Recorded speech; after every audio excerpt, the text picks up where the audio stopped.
લિટિલ પિંકી. મિત્રો, આજે આપણે ગણિત વિષયમાં પ્રકરણ 13 પૃષ્ઠફળ અને ઘનફળ વિશે અભ્યાસ કરીશું.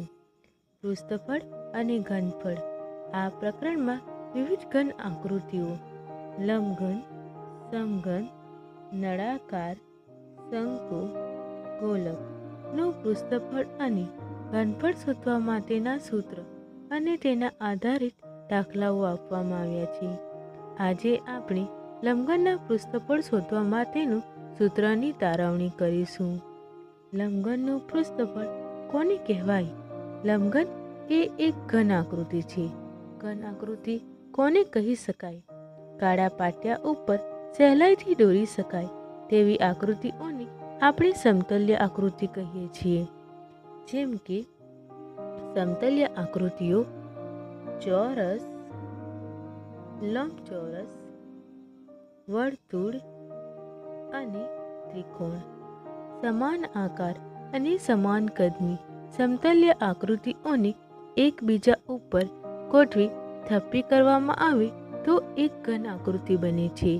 ઉદાહરણ દ્વારા સમજીએ. સમાન આકાર અને સમાન કદના સિક્કાઓને એકબીજા ઉપર ગોઠવી થપ્પી કરતા નળાકાર ઘન આકૃતિ બને છે. તમે આકૃતિમાં જુઓ. સમાન આકાર અને સમાન કદના સિક્કાઓ લીધા છે અને તેને એકબીજા ઉપર ગોઠવી થપ્પી કરી છે તો તે એક નળાકાર ઘન આકૃતિ બને છે. તેવી જ રીતે લંબચોરસ કાગળને એકબીજા ઉપર થપ્પી કરતા તે લંબઘનમાં ફેરવાય છે. તમે આકૃતિમાં જુઓ. ઘણા બધા લંબચોરસ કાગળ લીધા છે અને એકબીજા ઉપર ગોઠવી થપ્પી કરી છે તો તે લંબઘનમાં ફેરવાય છે. મિત્રો, તમે તમારી આજુબાજુ નજર નાખો. તમને ઘણા બધા ઘન આકૃતિ દેખાશે. ઘન આકૃતિઓના ઉદાહરણો: કંપાસ બોક્સ, બોલ પેન, નોટબુક, કબાટ, લંબપેટી વગેરે. મિત્રો,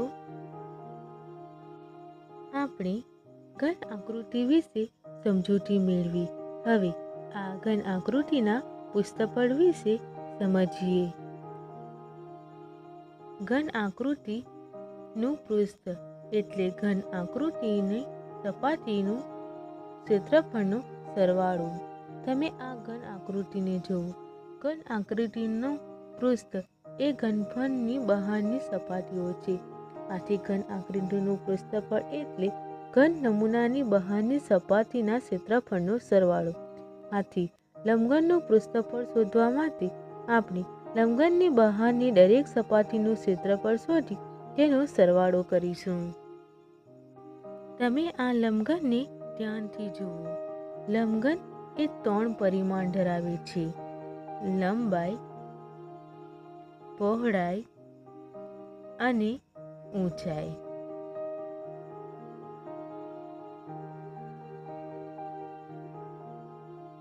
લંબાઈને આપણે L વડે દર્શાવીશું, પહોળાઈને B અને ઊંચાઈને H. લંબઘનને નમૂનાને જુઓ. લંબઘનની બહારની સપાટી 6 લંબચોરસની બનેલી હોય છે. આ 6 લંબચોરસ પ્રદેશને લંબઘનનું પૃષ્ઠફળ કહેવાય છે. આથી લંબઘનના પૃષ્ઠફળ શોધવા માટે આપણે આ 6 લંબચોરસનું ક્ષેત્રફળ શોધી સરવાળો કરીશું. સામાન્ય રીતે લંબચોરસનું ક્ષેત્રફળ બરાબર લંબચોરસની લંબાઈ ગુણ્યા લંબચોરસની પહોળાઈ. આ સૂત્રનો ઉપયોગ આપણે લંબઘનના 6 પૃષ્ઠ લંબચોરસના ક્ષેત્રફળ શોધવા માટે કરીશું. એક પ્રવૃત્તિ દ્વારા લંબઘનનું પૃષ્ઠફળ સૂત્ર તારવીશું. લંબઘનના નમૂનાને સંપૂર્ણ ખોલી નાખો. લંબઘનના નમૂનાને ખુલ્લો કરતા આપણને 6 લંબચોરસ સ્પષ્ટ દેખાય છે. દરેક લંબચોરસને 1 થી 6 નંબર આપો અને લંબચોરસના 2 પરિમાણ લંબાઈ અને પહોળાઈના માપ લંબઘનની બાજુઓના માપને આધારિત લખવામાં આવ્યા છે. લંબચોરસ 1ને ધ્યાનથી જુઓ. આ લંબચોરસની લંબાઈ એ લંબઘનની પહોળાઈ છે, જેને b વડે દર્શાવી છે, અને લંબચોરસની પહોળાઈ એ લંબઘનની ઊંચાઈ છે, જેને h વડે દર્શાવવામાં આવી છે. હવે આ દરેક લંબચોરસ પૃષ્ઠનું ક્ષેત્રફળ શોધી સરવાળો કરીએ, જેથી આપણે લંબઘનનું પૃષ્ઠફળનું સૂત્ર તારવી શકીએ. લંબઘનના નમૂનામાં લંબચોરસ 1ને ધ્યાનથી જુઓ.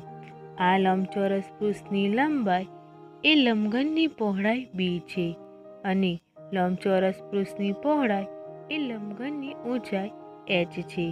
હવે આ લંબચોરસ પૃષ્ઠને બહાર લઈએ, જેથી ક્ષેત્રફળ શોધવામાં સરળતા રહે. લંબચોરસ 1નું ક્ષેત્રફળ થશે લંબચોરસ 1નું ક્ષેત્રફળ બરાબર લંબચોરસ 1ની લંબાઈ ગુણ્યા લંબચોરસ 1ની પહોળાઈ. લંબચોરસની લંબાઈ b છે અને લંબચોરસની પહોળાઈ h છે. માંથી લંબચોરસ 1નું ક્ષેત્રફળ બરાબર b ગુણ્યા h. લંબઘનના નમૂનામાં 2 નંબરનું લંબચોરસના પૃષ્ઠને ધ્યાનથી જુઓ. આ લંબચોરસની લંબાઈ એ લંબઘનની લંબાઈ l છે, અને આ લંબચોરસની પહોળાઈ એ લંબઘનની પહોળાઈ p છે. હવે આ લંબચોરસની પૃષ્ઠને આપણે અલગ લઈ લઈએ. માંથી લંબચોરસ 2નું ક્ષેત્રફળ થશે લંબચોરસ 2નું ક્ષેત્રફળ બરાબર લંબચોરસ 2ની લંબાઈ ગુણ્યા લંબચોરસ 2ની પહોળાઈ. લંબચોરસની લંબાઈ એ l છે, અને લંબચોરસ bની પહોળાઈ એ b છે. માંથી લંબચોરસ 2નું ક્ષેત્રફળ બરાબર l ગુણ્યા b. હવે લંબઘનના નમૂનામાં ત્રીજા પૃષ્ઠને ધ્યાનથી જુઓ. આ પૃષ્ઠમાં લંબઘનની લંબાઈ એ લંબઘનની પહોળાઈ b છે, અને લંબઘનની ઊંચાઈ એ લંબઘનની ઊંચાઈ h છે.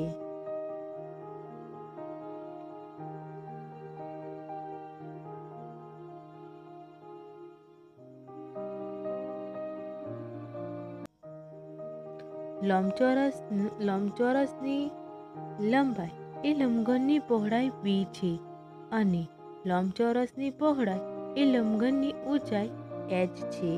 હવે આ ચોરસને આપણે અલગ લઈ લઈએ. માટે લંબચોરસ 3નું ક્ષેત્રફળ થશે લંબચોરસ 3નું ક્ષેત્રફળ બરાબર લંબચોરસ 3ની લંબાઈ ગુણ્યા લંબચોરસ 3ની પહોળાઈ. લંબચોરસ 3ની લંબાઈ એ b છે, અને લંબચોરસ 3ની પહોળાઈ એ h છે. માટે લંબચોરસ 3નું ક્ષેત્રફળ બરાબર h ગુણ્યા p.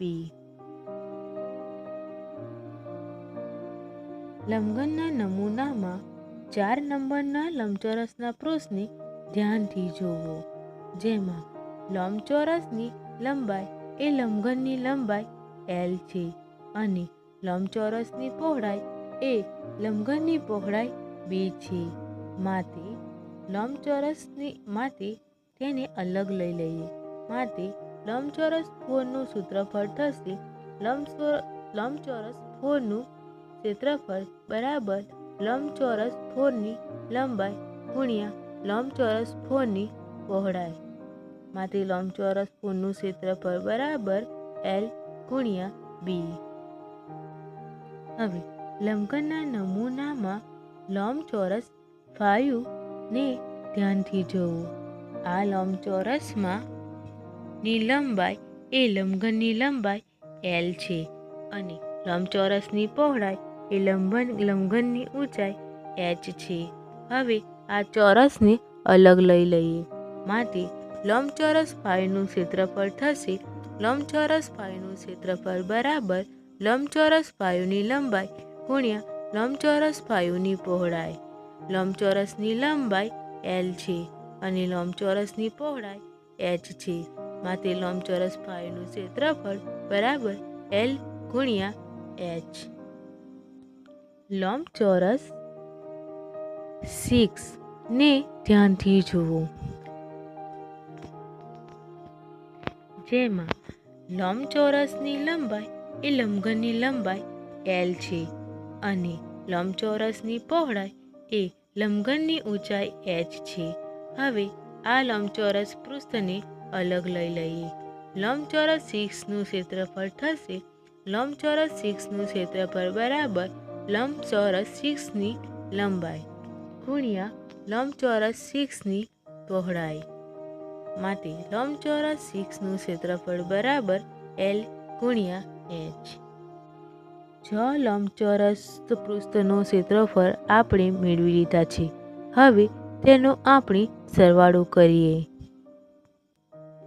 લંબઘનનું પૃષ્ઠફળ બરાબર 6 લંબચોરસના ક્ષેત્રફળનો સરવાળો બરાબર લંબચોરસ 1નું ક્ષેત્રફળ પ્લસ લંબચોરસ 2નું ક્ષેત્રફળ પ્લસ લંબચોરસ 3નું ક્ષેત્રફળ પ્લસ લંબચોરસ 4નું ક્ષેત્રફળ પ્લસ લંબચોરસ 5નું ક્ષેત્રફળ પ્લસ લંબચોરસ 6નું ક્ષેત્રફળ બરાબર લંબચોરસ 1નું ક્ષેત્રફળ છે L ગુણ્યા h પ્લસ લંબચોરસ 2નું ક્ષેત્રફળ છે L ગુણ્યા b પ્લસ લંબચોરસ 3નું ક્ષેત્રફળ છે L ગુણ્યા h પ્લસ લંબચોરસ 4નું ક્ષેત્રફળ છે L ગુણ્યા b પ્લસ લંબચોરસ 5નું ક્ષેત્રફળ છે b ગુણ્યા h પ્લસ લંબચોરસ 6નું ક્ષેત્રફળ. અહીં તમે જોશો કે બે લંબચોરસ પૃષ્ઠના ક્ષેત્રફળના માપો સરખા છે, કારણ કે લંબઘનમાં સામસામેના લંબચોરસના પૃષ્ઠનો સરવાળો ક્ષેત્રફળનો સરવાળો સરખો હોય છે. હવે બેને કોમન લઈ લઈએ, સામાન્ય લઈ લઈએ. માટે 2 કૌંસમાં L ગુણ્યા b પ્લસ 2 કૌંસમાં L ગુણ્યા h પ્લસ 2 કૌંસમાં b ગુણ્યા h ઇઝ બરાબર 2 કૌંસમાં લંબાઈ ગુણ્યા પહોળાઈ પ્લસ લંબાઈ ગુણ્યા ઊંચાઈ પ્લસ પહોળાઈ ગુણ્યા ઊંચાઈ. માટે લંબઘનનું સૂત્ર થશે લંબઘનનું પૃષ્ઠફળ બરાબર 2 કૌંસમાં લંબાઈ ગુણ્યા પહોળાઈ પ્લસ લંબાઈ ગુણ્યા ઊંચાઈ પ્લસ પહોળાઈ ગુણ્યા ઊંચાઈ.